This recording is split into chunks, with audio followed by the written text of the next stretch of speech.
Како свати дека сакаш да глумиш?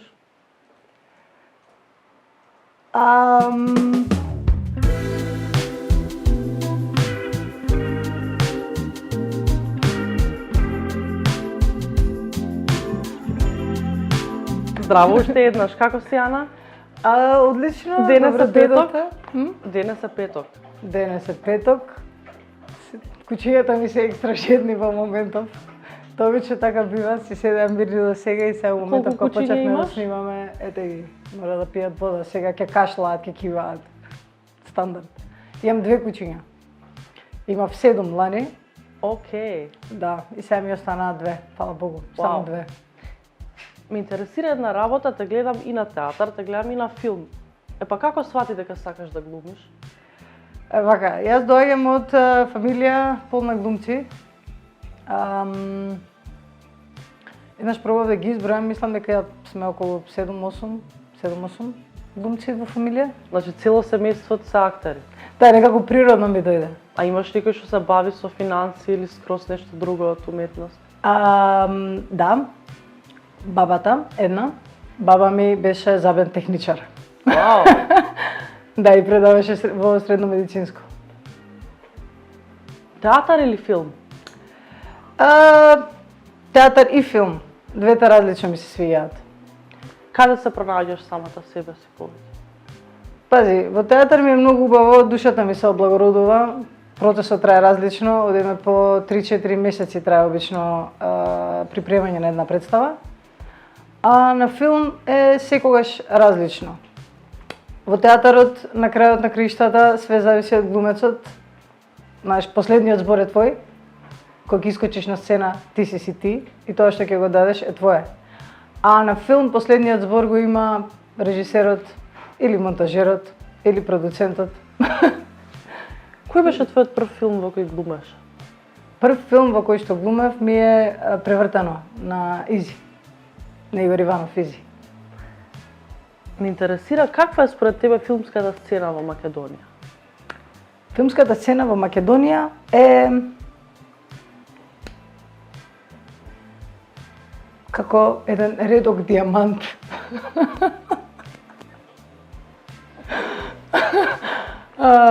Се снима малку, меѓутоа тоа што ќе излезе е многу квалитетно. Многу квалитетно, исто како твојот последен филм Кајмак.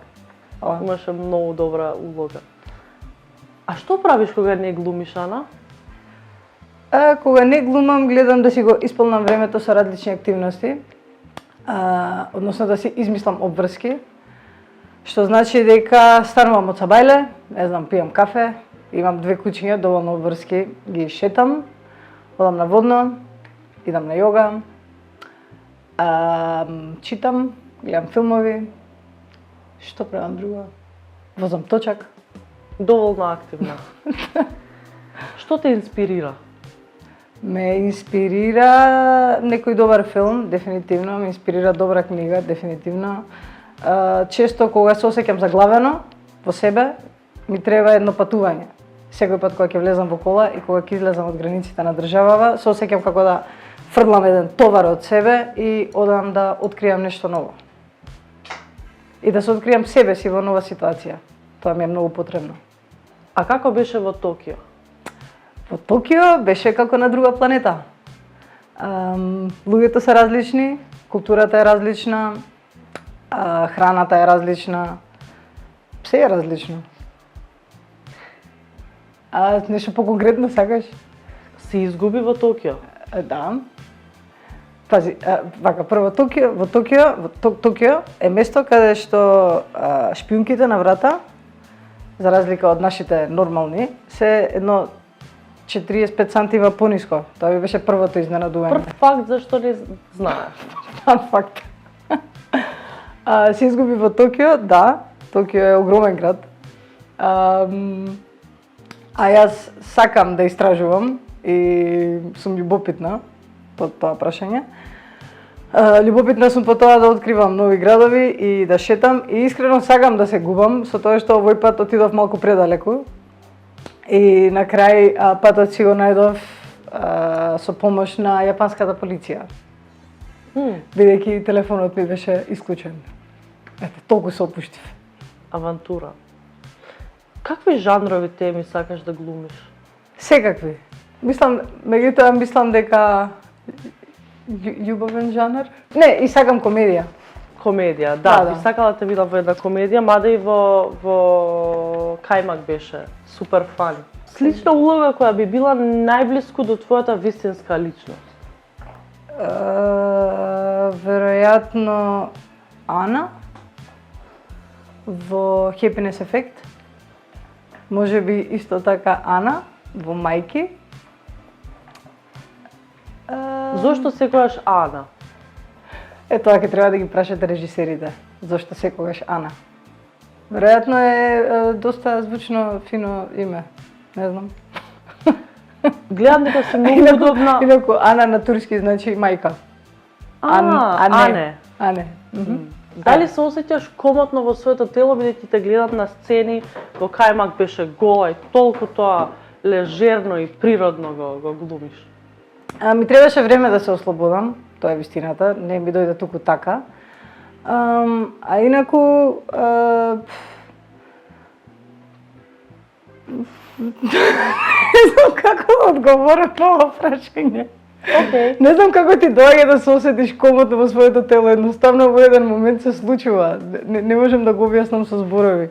Не знам дали откако почнав да вежбам различни спортови, дали откако почнав да не знам да не ги есапам општествените критики во однос на тоа како женското тело треба да изгледа, во еден момент едноставно не знам се ослободив. Многу добра порака за сите жени, а и мажи. Што би им препорачала на тие што сакат да се бават со глумење, ма не само со глумење, да бидат удобни во тоа што го прават? Мислам дека совет кој што си го давам и на себе си во однос на глумата е прво дека е многу оваа професија е многу тешка професија. Мислам не е амалски тешка. Извини, колку и да изгледа лесно. Така е, оваа професија е многу тешка професија, колку и да изгледа лесно. Мислам не тешка како амалски тешка, немаме ние тука физичка работа премногу. Иако мораме да работиме на себе си многу, мора многу да се чита, мора да се развива фантазијата, мора да се ослободуваме од егото што повеќе можеме, за да бидеме слободни, да можеме да примиме критика, да можеме да и позитивна и негативна, за да можеме да примиме индикација, знаеш, и да не ги прифаќаме стварите на срце, иако повеќето глумци што ги познавам и повеќето уметници што ги познавам се доста емотивни луѓе. Знаеш, така да би им препорачала на луѓето кои што сакаат да се бават со оваа професија е само да пробаат да бидат што повеќе отворени кон светот и да не осудуваат. Само така ќе може да ги прифатат работите и ќе можат полесно да ги видат објективно да може да ги видат. Знаеш, за да можеш да изиграш некој карактер, можеш да го видиш и да му ги прифатиш и лошите и добрите карактеристики. Имам едно прашање. Талент или обука? Кој сегмент е поважен за еден актер? Некои пример се талентирани или мрзливи, ама имаш некои што не се талентирани, ама се упорни. Дефинитивно мислам дека е комбинација од двете. Мислам, знаеш, може да се убиеш од работа, ама просто да го немаш тоа. Или може да го имаш тоа, а просто да си толку мрзлив да не се појавиш на ниедна аудиција и да никој не го забележи тој твој талент. Така да верувам дека е комбинација од двете, знаеш, колку и да си талентиран, можеш да се наградуваш себе си затоа што и светот оди напред. Секој пат можеш да си љубопитен, можеш да работиш на себе, мислам, можеш да работиш на различни ствари, можеш да работиш на своето тело, можеш да работиш на својот ум, па ќе речам, можеш да си љубопитен, можеш да читаш, можеш да работиш на себе си. И најважно од се, можеш да бидеш добар човек. Кои се твоите некои интересни аспекти? Уствари не. Знаеш дека за да бидеш добар глумец не можеш да бидеш добар човек, можеш да бидеш емпатичен. Можеш да бидеш емпатичен. Мораш да разбереш. Мислам, мора да имаш капацитет да разбереш. и да можеш да се ставиш себе си во туги чевли. Мислам, тоа е дефиниција на нашата професија. Да. нели? To immerse in the character. Така е. Некои интересни аспекти од твојот личен живот што влијаат на твојата актерска кариера?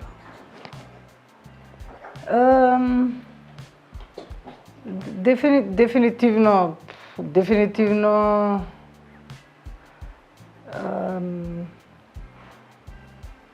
кога бев средно, сакав да се запишам на уметничко. Јас кога тргнав во средно, сакав да се запишам на уметничко и да станам сликар. Меѓутоа, се запишав во гимназија, општа гимназија, и тука се запознав со една Јана Радиновска, една режисерка наша сега, со која што заедно почнавме да работиме на различни проекти во школа, на драмска секција некоја си измисливме. И така некако преку неја и преку целото друштво и здружение, ќе го наречам, например, се охрабрив да отидам на драмски. Тоа беше едната работа. Како почнав да се опуштам пред камера, бидејќи драмски театар е, драмски факултет е навистина ФДУ е навистина тежок еден факултет за завршување и мислам за да си ја зачуваш психата здрава.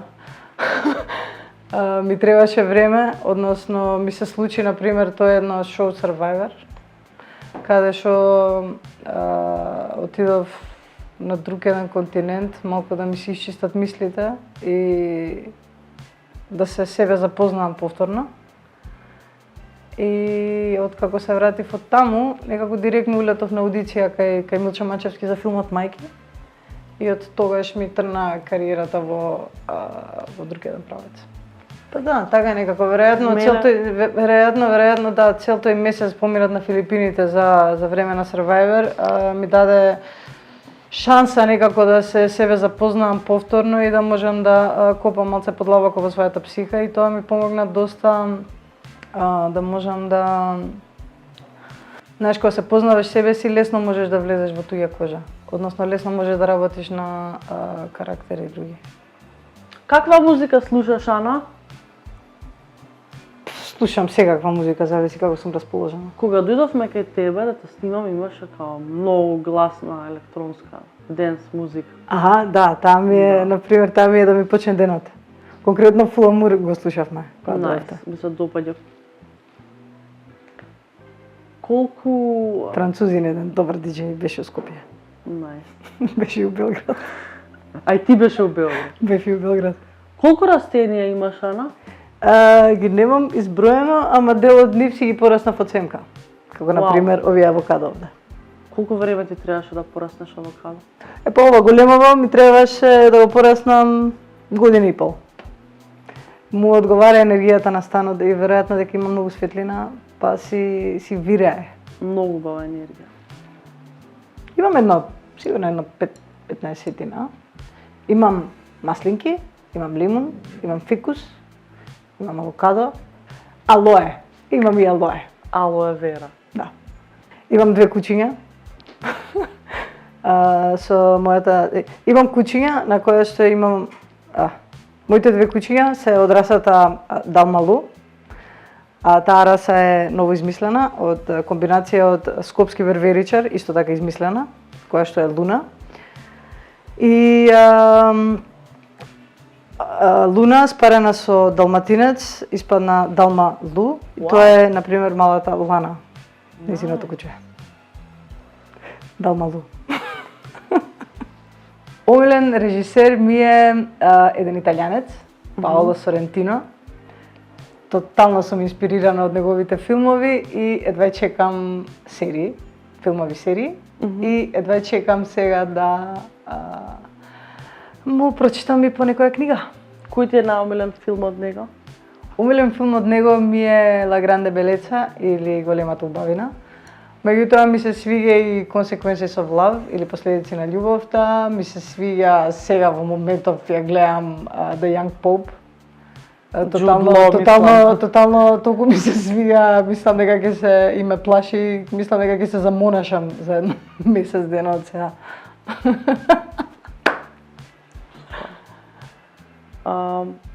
Колку често одиш на театар?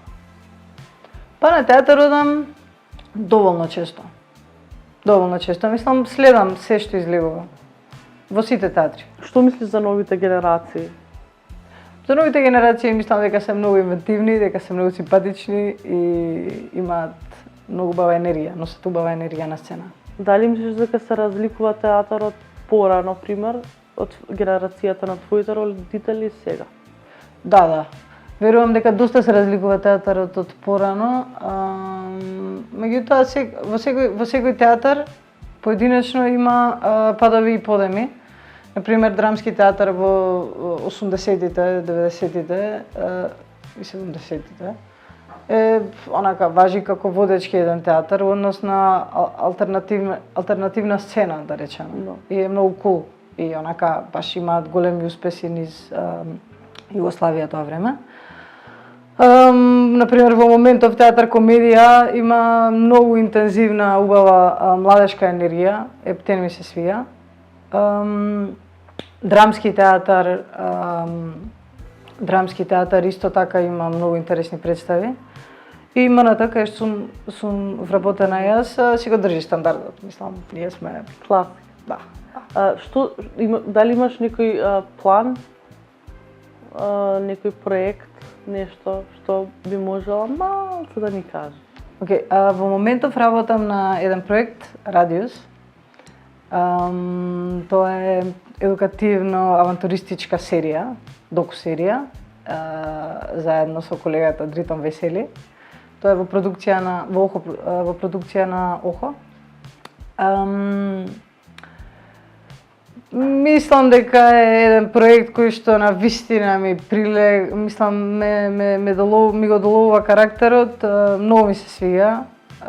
Имаме шанса да патуваме низ Македонија и соседните држави од Македонија и да откриваме, односно да истражуваме различни работи, како на пример каква е културата тука и преку граница, култура, храна, луѓе интересни и тоа.